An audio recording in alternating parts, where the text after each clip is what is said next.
నమస్తే అండి. ఈరోజు గాంధీ జయంతి సందర్భంగా నాకు ఈ యొక్క శిక్షణ గారికి కృతజ్ఞతలు తెలుపుతున్నాను. గాంధీ గారు మన జాతీయ పిత, మహోన్నతమైన వ్యక్తిత్వం గల వ్యక్తి. నాయకుడు అంటే కేవలం ముందుని నడిపించే వ్యక్తే కాదు, అందరినీ ఒకే మార్గంలో నడిపించగల వ్యక్తి. వాళ్ళనే నాయకుడు అంటారు. ఆ విధంగా అహింస,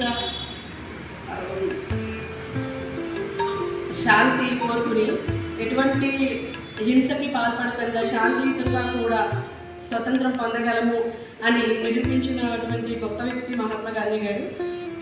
అదేవిధంగా భారతదేశంలో అనేక రకాల భిన్న మతాలు ఉన్న, భిన్న భాషలు ఉన్న, రకరకాల వైవిధ్యం గల భారతదేశంలో అత్యంత పెద్ద దేశంలో అందరినీ ఒకే తాటిపై తీసుకొచ్చి అందరినీ ఒకే మార్గంలో